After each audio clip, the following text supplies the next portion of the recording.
اعوذ بالله من الشیطان الرجیم بسم الله الرحمن الرحیم. مسلمانان ورونو، دا وخت راغلی د قاري صاحب محترم کوم چې د دې مدرسې محتمم دی. الحمدلله په دې مدرسه کې تقریبا 80 ماشومان طلاب چې کوم دی هغه سبق وایي. په دې کې جنکۍ هم دي او هلکان پکې هم دي. یو خو د دوی چې کوم په مدرسه کې مشکلات خو ډیر زیات دي، ځکه چې د نیکۍ کار دی. د نیکۍ په کار کې خامخا مشکلات وي. خو دوی هغه ورځ بیت القرآن ته راغلي وو، کوم چې زموږ دفتر دی د قرآن شریفونو مفت د ایصال ثواب دپاره چې کوم قرآن شریفونو ستاسو په مدد سره موږ ورکوو، هغې ته راغلي وو. دوی د 20 قرآن شریفونو د 20 راحلونو طلب کړی چې دلته طلابو ته ضرورت دی. الحمدلله دغه 20 قرآن شریفونه قاري صاحب محترم محتمم صاحب له موږ راوړي دي. دغه طلابو له به ورکوو چې د هغې ثواب هغه خلکو ته میلاویږي کوم خلک چې زموږ سره په دې د دین په دې کار کې د مدارسو په دې کار کې زموږ سره مرسته کوي. زه بار بار دغه یو وینا کوم چې دا د دین بزغلي دي او د دې نه دا سلسله چې کومه ده ډیریږي او نه ختمېدونکې سلسله ده، صدقه جاریه ده. ټولو مسلمانانو ته به دغه درخواست کوو، ضروري نه ده چې تاسو زموږ سره مرسته وکړئ. هر ځای کې چې چېرته څوک د دین کار کوي، د مدارسو سره د دې علماو سره تاسو خپله مرسته په هر ځای کې کوئ، ځکه چې دغه به ستاسو په آخرت کې بیا په کار راځي.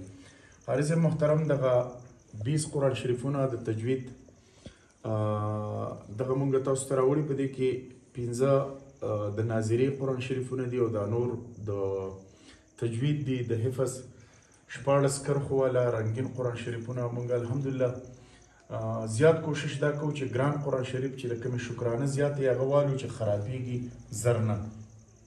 بس دغه یو طلب به ستاسو نه کوو، بل د کیمرې په دې سترګه ستاسو نه دغه طلب کوو چېرته چې هم ضعیف قرآن شریفونه وي، کوم ځای کې شهیدان قرآن شریفونه وي، د هغې زموږ سره د کفن دفن مکمل سیسټم زموږ سره موجود دی.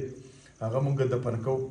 نو چېرته چې په کورونو کې یا په مدارسو کې یا په جوماتونو کې چېرته د چا سره زاړه قرآن شریفونه یې موږ ته وایي، موږ به ځان در رسوو او هغه به د هغه ځای کې نه راوړو او بیا به په اسلامي طریقه باندې هغه دفن کوو. نو دغه یو ټکی ځان سره یاد ساتئ.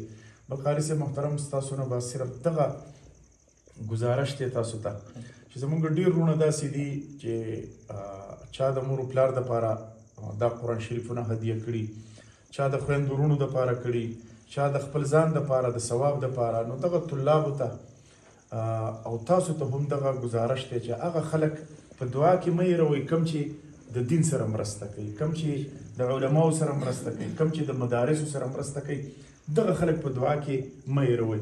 بل زموږ سره دا ضعیف قرآن شریفونه دي، دا به انشاءالله د دې مدرسې نه چوتو، دا به وړو. د دې د دفن هغه ویډیو به بیا موږ تاسو ته ښیو چې دا موږ په کومه طریقه باندې دفن کوو.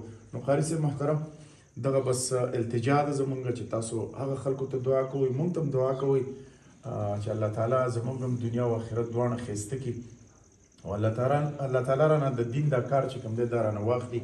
او څومره وروڼه چې زموږ سره مرسته کوي نو هغې ته هم دعا کوئ چې الله تعالی یې قبول او منظور کړي. پروګرام کې څه غلطي موږ نه شوي، د هغې بخښنه غواړو، معذرت په لوی الله سپارو. تر بل پروګرامه پورې خپل کوربه فضل وهاب سواتي له ورکوي اجازت ته. الله فامه.